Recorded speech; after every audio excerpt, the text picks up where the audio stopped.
one World Trade Center that is the one where the impact. The cause of India's freedom for many years. I, Donald John Trump, do solemnly swear. Work in progress.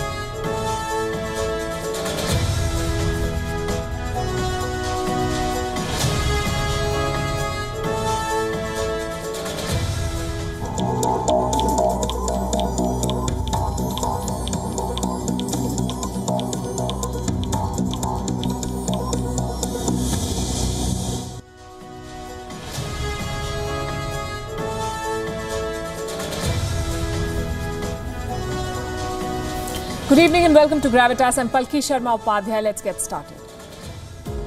Gravitas, co-presented by Skoda Superb, best in next class. Co-powered by Star Health Insurance, the health insurance specialist.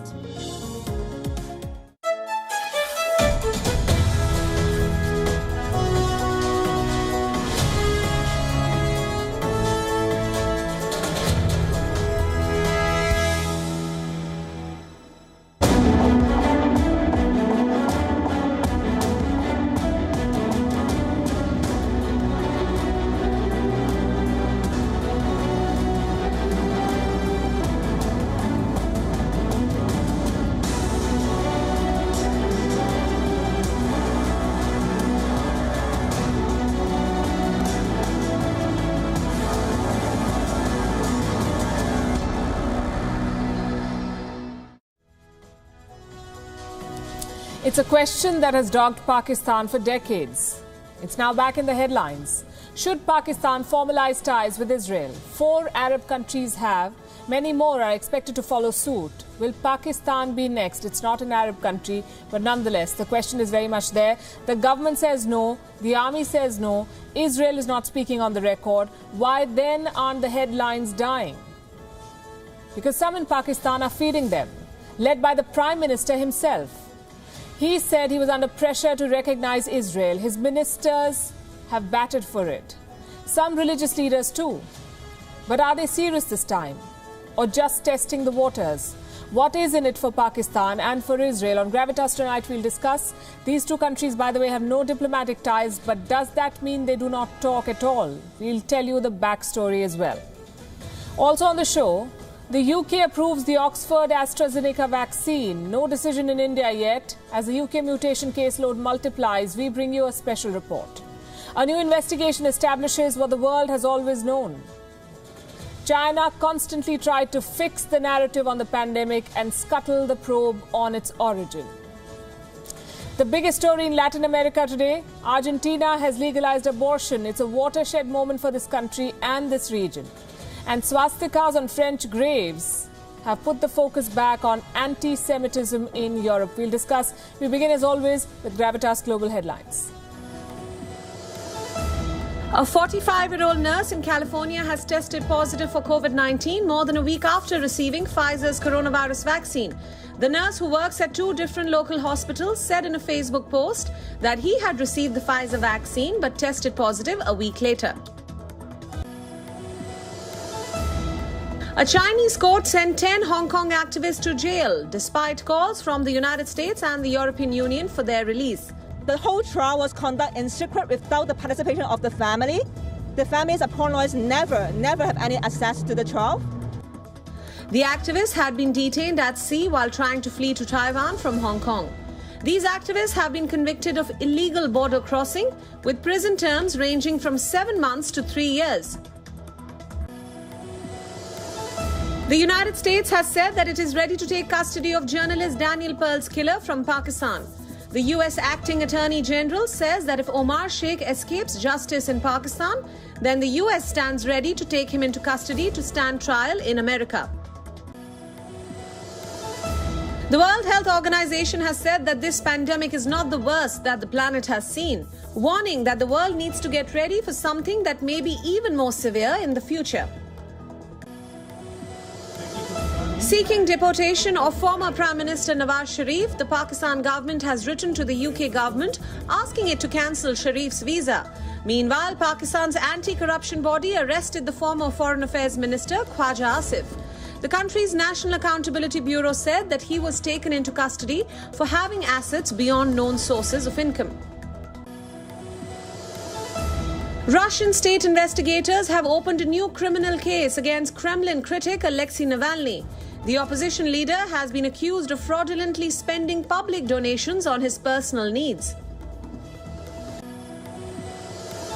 A migrant rights group has said that nearly 2,200 migrants died trying to reach Spain by sea this year, the vast majority of them on their way to the Canary Islands.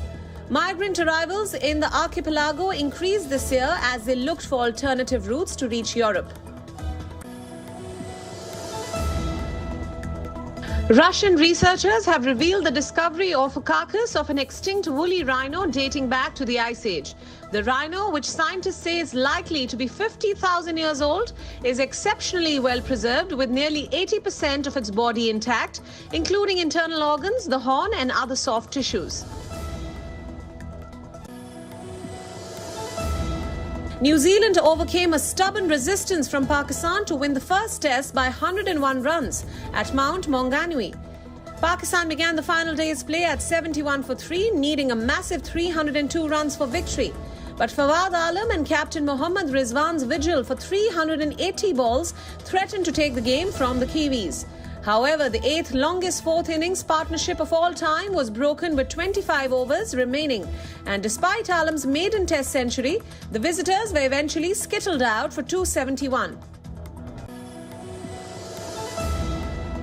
The Milwaukee Bucks have broken the NBA record for the most three-pointers scored in a single match in a stunning 144-97 thrashing of Miami Heat. Milwaukee made 29 three-pointers from 51 attempts, 2 more than the previous record. 12 of the 13 Bucks players made at least one three-pointer. The exception was reigning MVP Giannis Antetokounmpo, who remarkably had only 9 points. The Bucks' 47-point victory margin is the third highest in NBA history for any team against the reigning conference champions.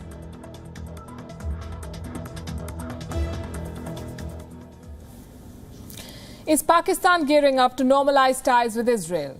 In the last 2 months, 5 countries have: the UAE, Bahrain, the Sudan, Morocco and Bhutan. Will Pakistan be the next one? This question is the subject of intense speculation from journalists to pundits. Everyone has weighed in.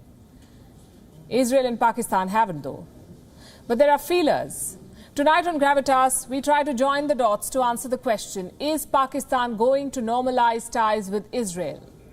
The idea has high-profile backers. Members of the Pakistani military establishment support it. Some religious leaders also like the prospect of a partnership. But Islamabad may not have the stomach to go ahead. On this show, we'll tell you why. Let's begin from the beginning. Who set the cat among the pigeons? The one and only Imran Khan Niazi, the Prime Minister of Pakistan, issued a statement in November. He claimed that Pakistan was under pressure from the United States to befriend Israel. Was it just the United States? Had any Muslim or Arab countries made similar demands? Imran Khan was asked this question. In response, he said, and I quote, "There are things we cannot say. We have good relations with them." The words of Imran Khan. The good relations bit is a bit debatable, but that's for another day. Tonight we'll focus on Israel. Imran Khan's words triggered intense speculation. The Pakistani media began debating the subject. Some of them said that it's time for change. Experts from Pakistan ended up on Israeli television channels advocating for better ties between Pakistan and Israel. Within a week, the Pakistan government was forced to issue another denial. The foreign ministry this time, quote-unquote, categorically rejected what it called baseless speculation. And since then, Pakistan has made every effort to distance itself from the idea. In fact, the story got so big that even the Pakistani army had to issue a statement. They supported the Pakistan government stand, no ties with Israel, they said. But the reports have not died down. Religious leaders have added fuel to the fire. The man on your screen right now is Maulana Muhammad Khan Sherani. He's a prominent religious figure in Pakistan. He was part of the Jamaat-e-Ulema-Islam. It's a political party in this country. And he has also served as a member of the National Assembly of Pakistan. Earlier this month, Sherani was asked about the issue of Israel, and he backed the idea of normalizing ties. This is what he said, and I'm quoting again, "This is an international issue. I support the recognition of Israel. Educated Muslims need to understand that the Quran and history prove to us that the land of Israel belongs only to the Jews. King David built the house of God in Jerusalem for the Israelis and not for the Palestinians." More religious leaders have joined the chorus since. Suddenly, Maulana Jamal Qadri was reminded of his visit to Israel. Qadri claimed that he was sent by none other than Nawaz Sharif. What was the purpose of the visit? And I'm quoting from what he said. "To hold talks with officials in Tel Aviv." Here is the full quote. "The people of the then foreign ministry wanted to know whether Pakistan could develop relations with Israel or not. I told the Prime Minister twice that Pakistan's parliament should be consulted or a national dialogue be held to take a decision in this regard." According to Qadri, Nawaz Sharif was quite keen on formalizing ties with Israel. But why is he telling about all of this now? By the way, the Israel debate is not new for Pakistan. They've been weighing the possibility of diplomatic ties for years now, but no government has ever found the courage to go ahead with it. In 2018, an Israeli jet landed in Islamabad. Who was on board? Most reports said it was an Israeli delegation visiting Pakistan. Islamabad denied that story for one whole week. But 1 year later, Pakistan's Foreign Minister Shah Mahmood Qureshi supported friendship with Israel. He said, and I'm quoting again, "We wish all the best for Israel. We have many friends in the region and we would like you to join them." This is what Qureshi told an Israeli news outlet. And while talking about the American efforts to improve the political situation in the region, in the end, Qureshi also admitted that Pakistan is interested in advancing ties with Israel. In the past, Pervez Musharraf had called for better ties with Israel too. In 2005, he'd even taken a bold step by publicly shaking hands with the then Israeli Prime Minister Ariel Sharon in Istanbul, Turkey. So clearly there is the desire. What Pakistan lacks is the courage to take the plunge. What are they afraid of? The hardliners and terrorists like Hafiz Saeed, who regularly call Israel the enemy. It's their favorite subject in Friday sermons. And we all know what kind of influence such hardliners and extremists have on the government of Pakistan, on the establishment of Pakistan. Why go far? Look at what happened earlier this year. They laid a siege on Islamabad when French President Emmanuel Macron announced his fight against radical Islam. These same hardliners and extremists might throw a fit if Pakistan normalizes ties with Israel. The question then is Imran Khan willing to risk their wrath? Pakistan, we can tell you, is part of the club of 28 countries that do not recognize Israel. Even its passports are not valid for travel to Israel. Pakistan and Israel have been on opposite sides in most wars. But that doesn't mean they do not engage. Quite the contrary, in fact. Pakistan and Israel have a long history of engagement. Our next report tells you the story. There's only one passport in the world that bears this stamp: Pakistan. Pakistani citizens can't travel to Israel because their passports will be invalid there. Pakistan and Israel do not have a diplomatic relationship. They do not have diplomatic missions. But that doesn't mean both sides don't have any ties. Pakistan and Israel have had a long and tricky relationship. It began in the year 1947. Soon after the partition, Muhammad Ali Jinnah received a telegram. It was from David Ben-Gurion, the man who became the first Prime Minister of Israel. The telegram was an overture. Israel wanted to establish diplomatic ties with Pakistan, but the wish wasn't granted. In 1952, Pakistan's then Foreign Minister Mohammad Zafarullah Khan took a hard line against Israel and supported Palestine. The hostilities only grew from there. Pakistan tried to supply military assistance to Palestine and the Arabs against Israel. The Pakistani Air Force sent its pilots and jets to fight against Israel in 2 wars, the Six-Day War in 1967 and the Yom Kippur War in 1973. After that battle, Pakistan and the PLO signed an agreement. PLO officers were offered training at Pakistani military institutions. Despite their hostilities, Pakistan and Israel have cooperated on the intelligence front.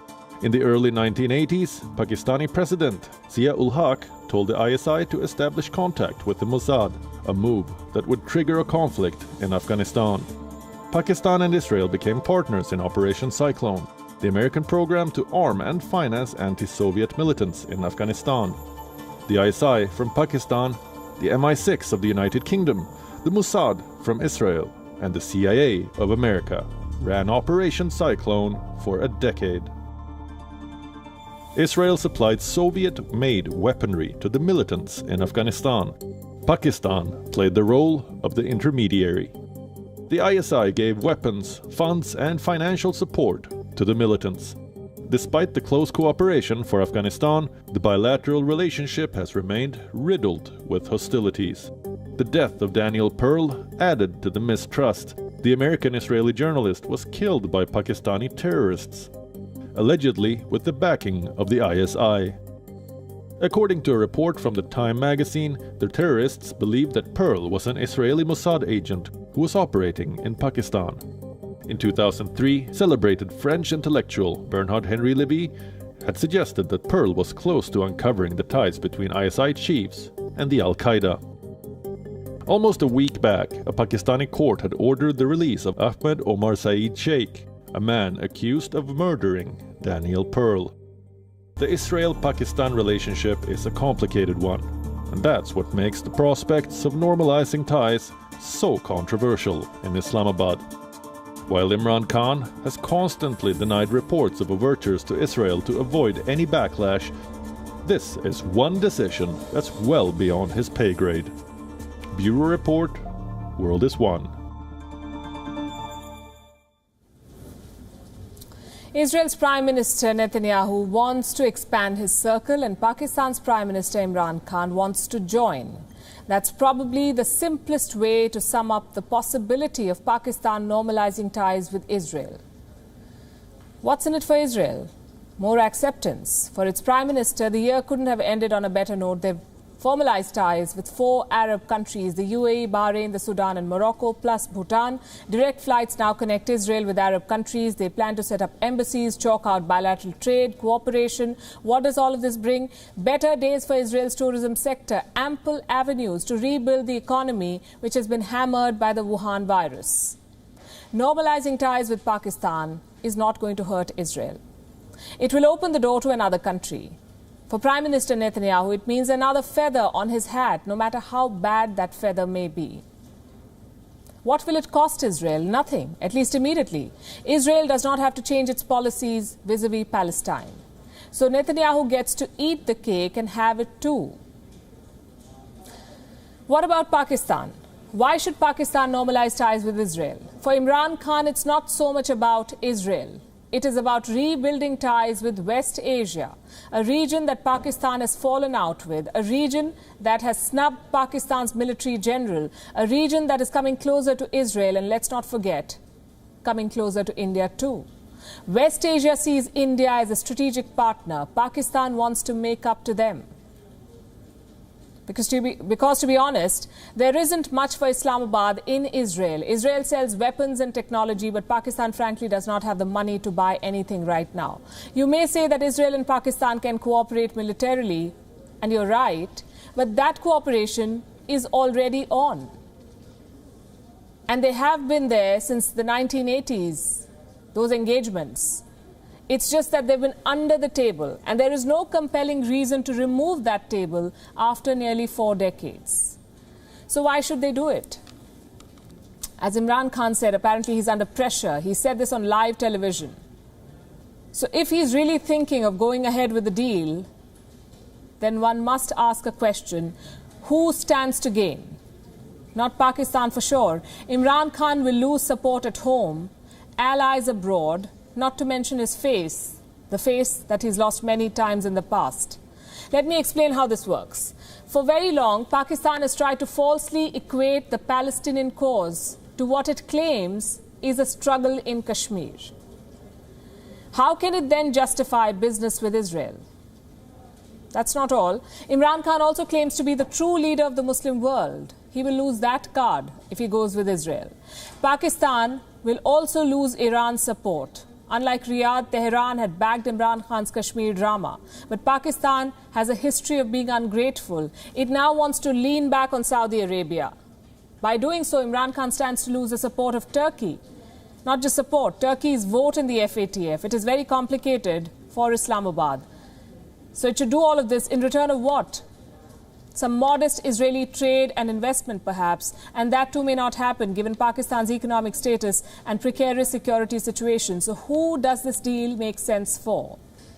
In the last few months, Imran Khan has already lost support at home and abroad. He sold his country to the Chinese. The Pakistani Prime Minister had previously said that he thought it was pointless that Arab countries were signing deals with Israel.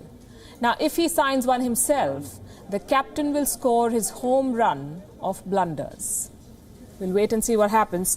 Let's turn to the big headline that's coming out of Yemen today. It was supposed to be a momentous day for this country. A new unity government is in office. It was sworn in last week. Today it arrived in Yemen to take charge, but it was greeted with bomb blasts and gunfire.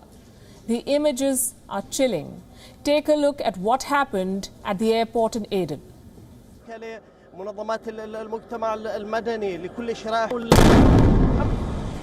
هنا انفجار في المطار كما نشاهد الآن.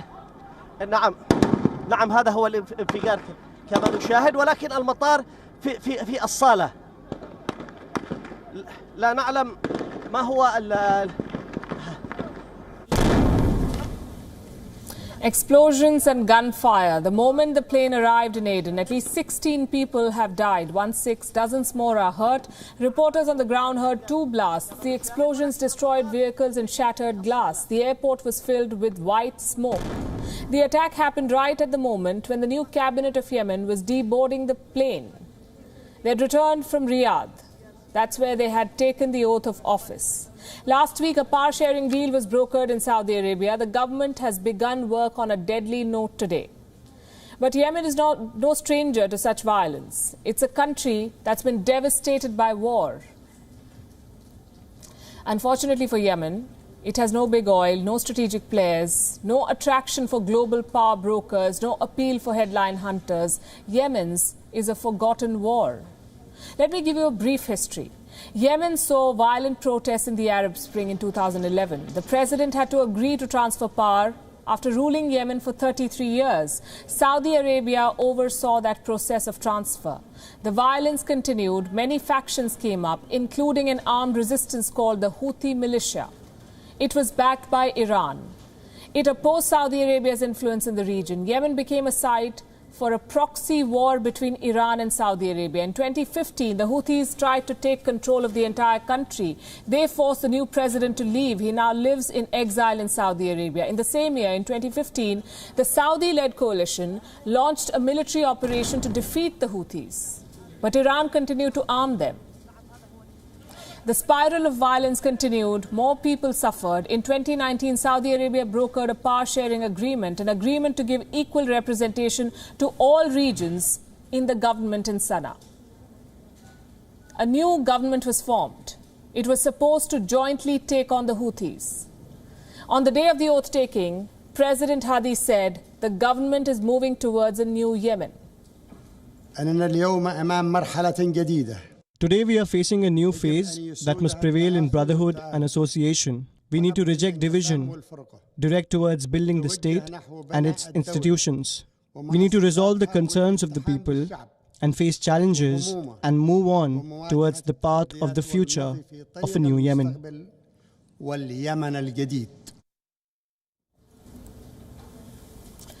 The new cabinet, with its 24 members, is supposed to represent the new Yemen, But the old Yemen will not leave them in a hurry. Today's blast is a grim reminder. The world may have forgotten the war. The people of Yemen may be dying of hunger and lack of basic facilities, but these fighters, backed by Saudi Arabia on one side and Iran on the other, continue to fight for power. For now, the Houthis are denying responsibility for this attack. The United Nations Special Envoy for Yemen has called the explosions an unacceptable act of violence, words that help no one, frankly. This is a developing story. We'll keep track. Britain has a new weapon in its arsenal, one that it hopes will help control the mutant Wuhan virus, the AstraZeneca Oxford vaccine. British regulators have approved the homegrown jab. Millions of doses are all set to be shipped, but other countries do not seem to be in such a rush. India, for example, has sought more data from the makers of this vaccine. The United States is suspicious of the trial results. So why has Britain expedited the approval process? Our next report tells you. It's been a strange holiday season for Britain. A Christmas under lockdown, a rampaging Wuhan virus mutant, and some intermittent joy with the Brexit deal. Ahead of New Year's Eve, that streak continued. This is really fantastic news this morning that the Oxford AstraZeneca vaccine has been authorised for use by the regulator. They've been looking very carefully at all of the information that's come out of the trials, and they've approved it for use, which means that we can accelerate the vaccine rollout. Britain is the first country to approve AstraZeneca's vaccine. 100 million doses are being produced. Inoculation is set to begin on January 4th, but the US and the EU are not expected to follow. There is still some confusion about the perfect dosage. But with cases rising by the thousands, the Brits are willing to take a chance. Yeah, I'll be taking it, and I think it should do, but I know there's a lot of people who won't be, and a lot of people I speak to don't seem to be interested. The UK is vaccinating its people at record pace. The target is to cover 2 million people per week. AstraZeneca's approval is also good news for India. The jab is being manufactured by the Serum Institute based out of Pune. 50 million doses are ready to ship. All that's left is regulatory approval. An expert team of India's drug authority met on Wednesday, and indications are a green light is not far off. AstraZeneca promises to be a game changer. For starters, one dose is being sold for $4, much lower than the Pfizer jab at $20 and Moderna at $37. Storing it is also easier. The Pfizer and Moderna jabs have to be super cooled. They need temperatures of -70 degrees Celsius. For AstraZeneca, a normal refrigerator would do. But can it beat the mutant Wuhan virus? That's the big question, because the UK variant is spreading worldwide. The US confirmed its first case, a man in his 20s with no travel history to Britain. So did Chile, a woman who travelled to Britain earlier this month. In India, the mutant caseload has risen to more than 20. Contact tracing is key to controlling it, but not everyone is cooperating. Like this traveller who arrived in India on December 21st. At the Delhi airport, she tested positive for the Wuhan virus. Authorities asked her to quarantine for 7 days. But as soon as she got the outpatient card, she fled more than 1,000 kilometers away to a city in Andhra Pradesh. Thankfully, authorities had gotten wind of the plan. They were waiting for her at the railway station. Both the patient and her son are now in isolation wards.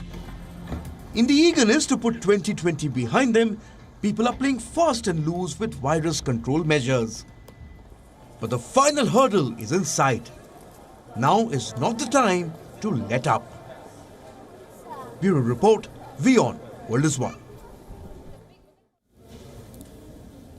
2020 is about to end, but the truth about the origin of this pandemic remains shrouded in mystery. 12 months, and there is no clarity on where this virus came from, nor how it infected humans. Did it originate in a cave? Did it emerge in a wet market? Or was it manufactured in a lab? Nobody knows the truth. The question is why, and the answer is quite simple. The brazen cover-up of the Chinese regime, the absolute secrecy of Chinese health authorities, they delayed warnings about the pandemic, they hampered early testing, controlled the flow of information, silenced whistleblowers, and blocked all independent probes into the pandemic. We've always known all of this.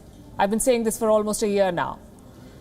But it has now been established by an investigation.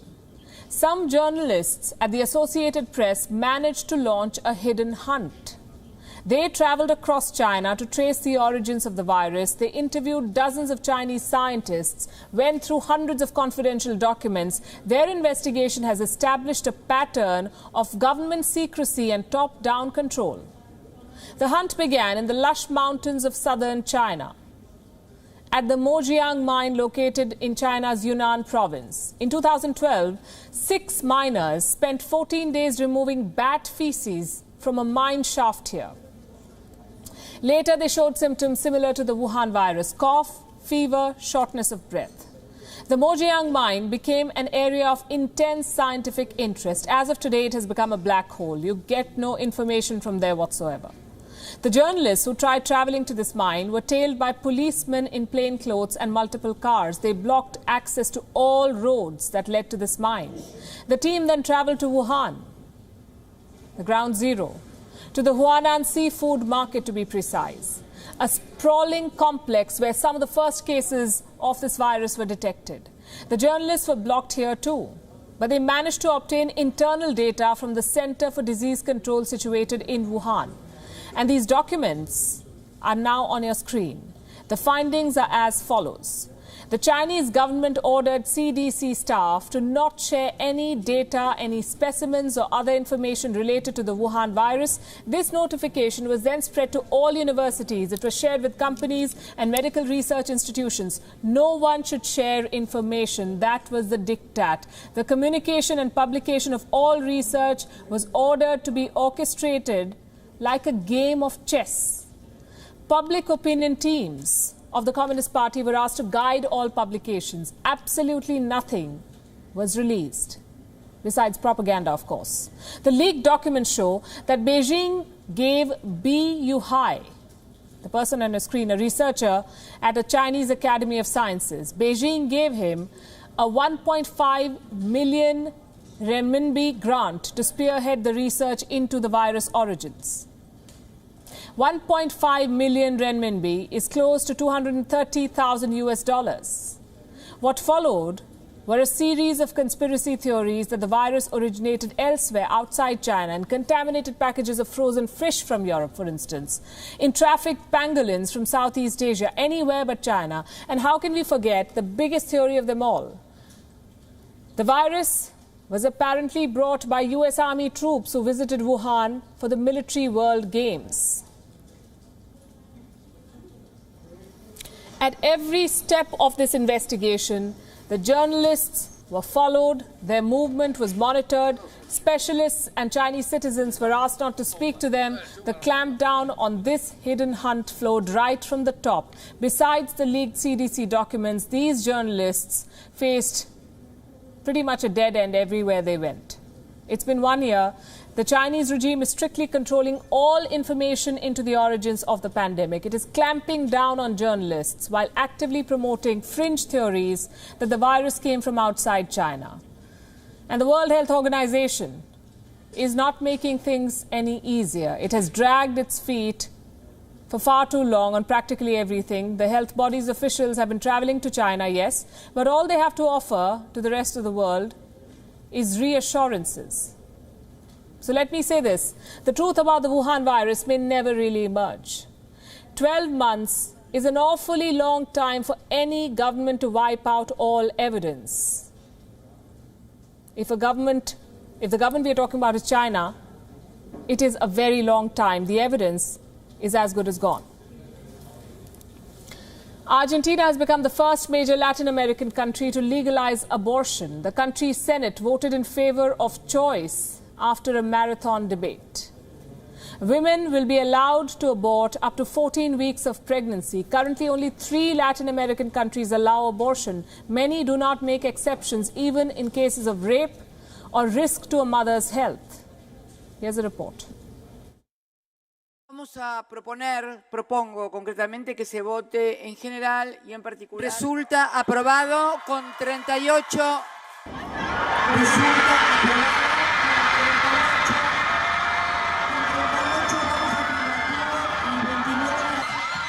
Argentina has legalized abortion after decades of grassroots movements, rallies, marathon debates, and a historic vote. Argentina's women have finally secured their right to choice. It happened at 4 a.m. local time.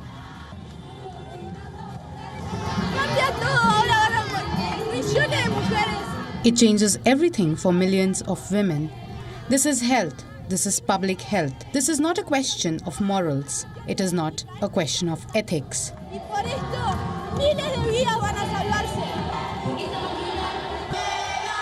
Before this bill, Argentina only allowed abortion in case of rape or a risk to the mother's health. But now, women will be allowed to abort up to 14 weeks of pregnancy.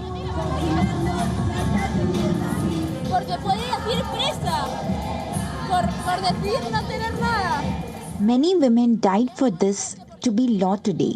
15 years have passed and we have seen many deaths.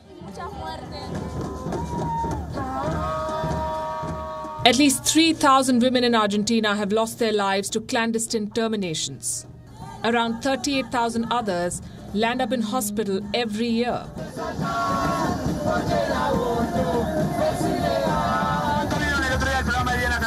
2 years ago, Argentina rejected the abortion bill by a narrow vote. The president, Alberto Fernandez, promised to reintroduce it. It was one of his election promises. After the vote, the president tweeted, "Argentina today is a better society. Safe, free and legal abortion is now a law." Yo soy madre de una nena y sé que va a tener más derechos el día de mañana. I am the mother of a girl and I know that she will have more rights tomorrow. Argentina has become the first major Latin American country to legalize abortion. This region is home to some of the most restrictive laws. Not surprising, given the immense cultural and political influence the Catholic Church enjoys here. The Church argues that abortion is against the right to life. Millions agree. Many women died for this law to be today. 15 years passed and many deaths. So far, abortion was legal only in Cuba, Uruguay, and parts of New Mexico. On the other side of the table are El Salvador, Dominican Republic, Nicaragua, Honduras, Guatemala, Paraguay, Venezuela, Brazil, Costa Rica, Peru, Bolivia, Colombia, Panama, Chile, and Ecuador. Some of these countries make no exception even in cases of rape. Many women risk their lives to terminate pregnancies. Some have been sentenced to up to 40 years in prison. Activists across Latin America have been demanding loosening of abortion laws. Argentina is the home country of Pope Francis. Celebrations like these have not been seen here since Argentina's World Cup victories. Today, this country has won again. Argentina's ruling has set the tone for a shift in Latin America.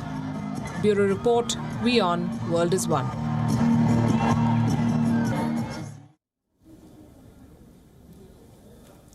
Chinese loans, Chinese investments, Chinese projects, Chinese products, Chinese support. Now add a Chinese-designed multi-role fighter jet to this list. the JF-17. It is all set to be inducted into Pakistan's Air Force. The Pakistan Aeronautical Complex has delivered 14 JF-17 aircraft to the country's Air Force.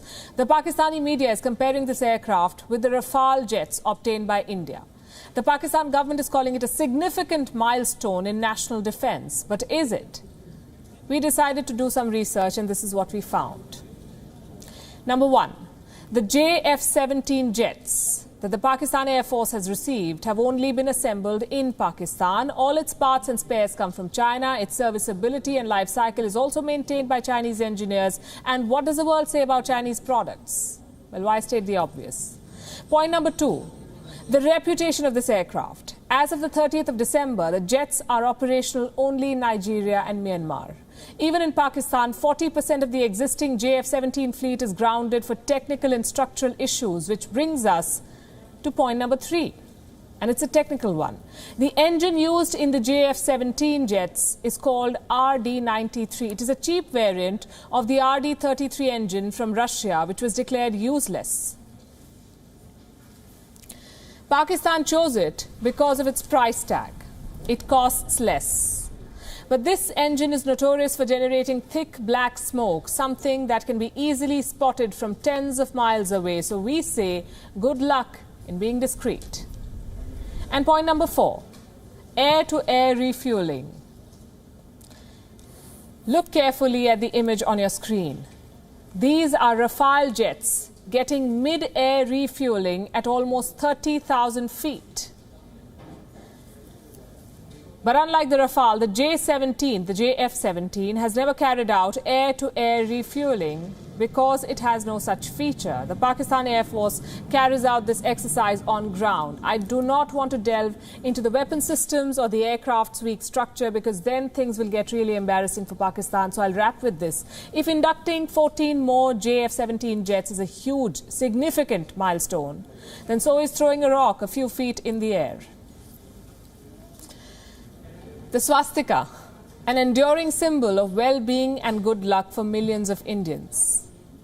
It is reviled as a symbol of fascism and brutality in the West. In France, dozens of graves have been desecrated with a Nazi-style adaptation of this symbol. It has outraged many in France. Some are calling it an act of anti-Semitism. How did the swastika become synonymous with anti-Semitism? And why is it still struggling to shake off its evil associations? Here is the story of the swastika.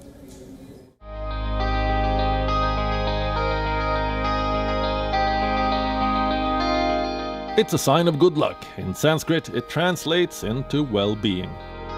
It is considered a pious symbol in Hinduism, Jainism, and Buddhism. The swastika has existed in almost every culture of the world for millennia. It's present on Iron Age artifacts, on ancient Greek currency, as a Germanic pattern of art, and as a 20th century architectural motif. The swastika has a long history with a positive connotation. The whole world loved it until Adolf Hitler stole it. This symbol was forever corrupted by its misuse in Nazi Germany. Hitler's party chose the symbol to represent its goal of racial purification, to depict a line of pure Germanic ancestry that apparently originated in the Aryan race. But for the Western world, it became synonymous with brutality, fascism, and genocide. It's been 75 years since the collapse of Nazi Germany. The swastika is still struggling to shake off its evil associations. In the French town of Fontainebleau, dozens of tombstones have been defaced with pink swastikas, along with a strange inscription, Bio Bananas, a word that rhymes with Shoananas, the Hebrew and French term for the Holocaust. Town's residents are shocked and outraged. Why attack here? They are idiots or they are taking revenge for their confinement and they thought, come on, let's go, get a little adrenal in the cemetery. Anyway, that's just what I think. Firstly, it's lack of respect, but it's also a lack of knowledge of history. The people who did this probably don't know what a swastika means. It's shocking and it's pitiful.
What is essential? Well, Belgium has redefined that word.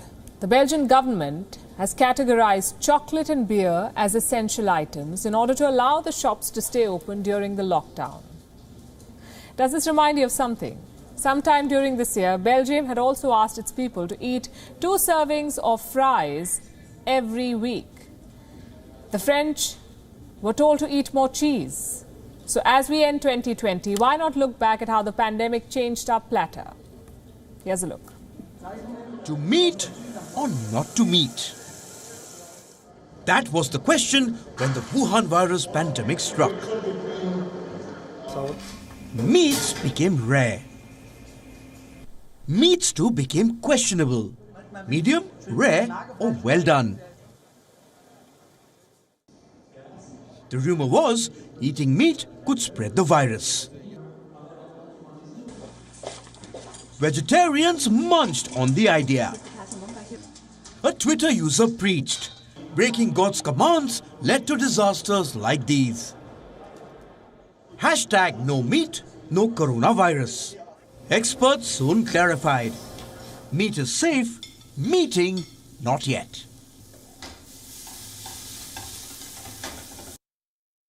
By then there was a new problem in France. Cheese was overflowing.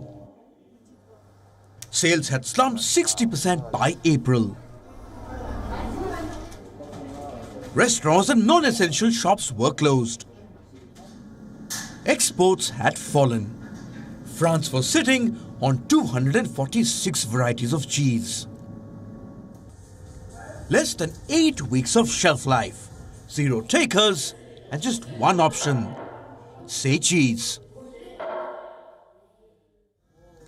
The French were told to consume more cheese and uphold the French culture by doing so. Belgians too had to be reminded of their duty. An apple a day keeps a doctor away. But Belgium needed to keep its farmers at bay. There were too many potatoes by the month of May. Belgians were told to be nice and eat fries, at least twice a week.